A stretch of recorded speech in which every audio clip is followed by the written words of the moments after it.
Hi friends, എല്ലാവർക്കും പുതിയ വീഡിയോയിലേക്ക് സ്വാഗതം. ഞാൻ ശ്രീകുമാർ. ഇന്നത്തെ വീഡിയോയിലൂടെ നമ്മൾ സംസാരിക്കുന്നത് RSI ഡിവർജൻസിനെ പറ്റിയിട്ടാണ്. ഇതൊരു ട്രെൻഡ് റിവേഴ്സൽ കണ്ടുപിടിക്കാനായിട്ടാണ് നമ്മൾ ഉപയോഗിക്കുന്നത്. ബുള്ളിഷ് ഡിവർജൻസ് അതുപോലെ തന്നെ ബെയറിഷ് ഡിവർജൻസ് ആണ് നമുക്കുള്ളത്. അപ്പോൾ എന്താണ് ഈ ഒരു RSI ഡിവർജൻസ് എന്ന് നമ്മൾ നോക്കുകയാണെന്നുണ്ടെങ്കിൽ, പ്രൈസിന് ഓപ്പോസിറ്റ് RSI മൂവ് ചെയ്യുന്നതിനെയാണ് നമ്മൾ ഈ ഒരു ഡിവർജൻസ് ആയിട്ട് കണക്കാക്കുന്നത്. അപ്പോൾ പ്രൈസ് താഴേക്ക് പോകുമ്പോൾ അതിന് ഓപ്പോസിറ്റായിട്ട് RSI മൂവ് ചെയ്യുവാണെങ്കിൽ നമ്മളതൊരു ഡിവർജൻസ് ആയിട്ട് കണക്കാക്കും. അതിൽ അങ്ങനെ പറയാൻ കാരണം എന്താണെന്ന് വെച്ച് കഴിഞ്ഞാൽ, നോർമലി നമ്മുടെ പ്രൈസിനൊപ്പം തന്നെയാണ് RSIയുടെ മൂവ്മെൻറ്റ് ഉണ്ടാവുക. പ്രൈസ് താഴേക്ക് പോകുമ്പോൾ RSI താഴേക്ക് പോകുന്നു. എന്നാൽ പ്രൈസ് താഴേക്ക് പോകുന്ന സമയത്ത് RSI മുകളിലേക്ക് പോകുമ്പോൾ അവിടെ നമുക്കൊരു ബുള്ളിഷ് ഡിവർജൻസ് ആണ് നടക്കുന്നത്. അതായത് ഒരു ട്രെൻഡ് റിവേഴ്സൽ സാധ്യതയാണ് അവിടെ പറയുന്നത്. അപ്പോൾ ഇത് നമുക്ക് എങ്ങനെ ക്ലിയർ ആയിട്ട് നമുക്ക് മനസ്സിലാക്കാമെന്ന് ചോദിച്ചു കഴിഞ്ഞാൽ, നമ്മളിപ്പോൾ ഒരു ചാർട്ടിൽ നമ്മളുടെ മൂവ്മെൻറ്റ് RSIയുടെ മൂവ്മെൻറ്റ് നമ്മൾ നോക്കുകയാണെന്നുണ്ടെങ്കിൽ, പ്രൈസ് താഴേക്ക് പോവുകയാണെന്നുണ്ടെങ്കിൽ RSIയും താഴേക്ക് പോകും.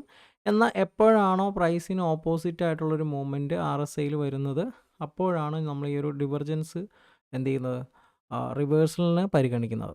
ഉദാഹരണം നിങ്ങൾക്ക് ഇവിടെ നോക്കിക്കഴിഞ്ഞാൽ കാണാം, ഈ ഒരു ചാർട്ടിൽ പ്രൈസ് താഴേക്കാണ് മൂവ് ആയിക്കൊണ്ടിരിക്കുന്നത്. അതായത് ഒരു ലോവർ ലോ ക്രിയേറ്റ് ചെയ്യുന്നു. എന്നാൽ എന്ത് ചെയ്യുന്നു, RSIയിൽ ഒരു ലോവർ ഹൈ ക്രിയേറ്റ് ചെയ്യുന്നു.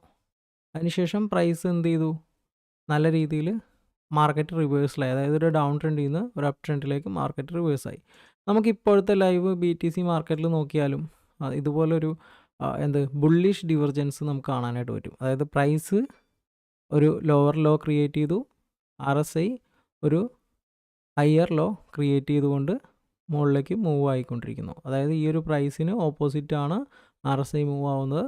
സോ അതൊരു റിവേഴ്സൽ സൂചനയായിട്ട് നമുക്ക് കണക്കാക്കാം. അപ്പോൾ ഈ ഒരു രീതിയിലുള്ള മൂവ്മെൻറ്റ്, അതായത് പ്രൈസ് താഴോട്ട് പോവുകയും RSI മുകളിലോട്ട് പോവുകയും ചെയ്യുന്നതിന് നമ്മളൊരു ബുള്ളിഷ് ഡിവർജൻസ് എന്നും, പ്രൈസ് മുകളിലോട്ട് പോകുമ്പോൾ ഈ പറഞ്ഞ RSI താഴോട്ട് വരികയാണെന്നുണ്ടെങ്കിൽ അതിനെ നമ്മൾ എന്തായിട്ട് കണക്കാക്കുന്നു, ഒരു ബിയറിഷ് ഡിവർജൻസും ആയിട്ട് കണക്കാക്കുന്നു. അതായത് ഒരു അപ്പ് ട്രെൻഡിൽ നമ്മൾ ഈ ഒരു RSI മൂവ്മെൻറ്റും ഈ ഒരു ഡിവർജൻസ് മൂവ്മെൻറ്റും കൺഫേം ചെയ്യുകയാണെന്നുണ്ടെങ്കിൽ, അപ്പ് ട്രെൻഡിൽ നിന്നും ഡൗൺ ട്രെൻഡിലേക്കും, ഡൗൺ ട്രെൻഡിൽ നമ്മൾ ഈ ഒരു പാറ്റേൺ കാണുകയാണെന്നുണ്ടെങ്കിൽ അപ്പ് ട്രെൻഡിലേക്കും ഒരു ട്രെൻഡ് റിവേഴ്സലാണ് നമ്മളിത് മനസ്സിലാക്കാനായിട്ട് പറ്റുന്നത്. അപ്പോൾ ഇത് മാർക്ക് ചെയ്യുന്നത് എങ്ങനെയാണെന്ന് വെച്ച് കഴിഞ്ഞാൽ, പ്രൈസിൻ്റെ ലോവർ ലോസ് നമ്മൾ മാർക്ക് ചെയ്യുന്നു.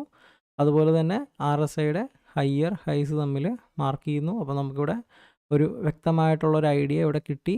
ഇതിനെ നമ്മളൊരു അപ്പ് ട്രെൻഡിൽ നമ്മൾ കാണുകയാണെന്നുണ്ടെങ്കിൽ ഒരു ഹയർ ഹൈ ക്രിയേറ്റ് ചെയ്യുന്നു പ്രൈസിൽ, ബട്ട് RSIയിൽ ഒരു ലോവർ ലോ ആണ് ക്രിയേറ്റ് ചെയ്യുന്നത്. അപ്പോൾ അവിടെ നിന്ന് നമുക്കൊരു ട്രെൻഡ് റിവേഴ്സൽ എക്സ്പെക്റ്റ് ചെയ്യാൻ പറ്റും. മാർക്കറ്റ് താഴേക്ക് അതിനുശേഷം പോയിട്ടുള്ളതായിട്ട് നിങ്ങൾക്ക് കാണാൻ പറ്റും. ഓക്കെ, വീഡിയോ ഉപകാരപ്പെട്ടു എന്ന് വിചാരിക്കുന്നു. മറ്റൊരു വീഡിയോ ആയിട്ട് കാണാം. ബൈ.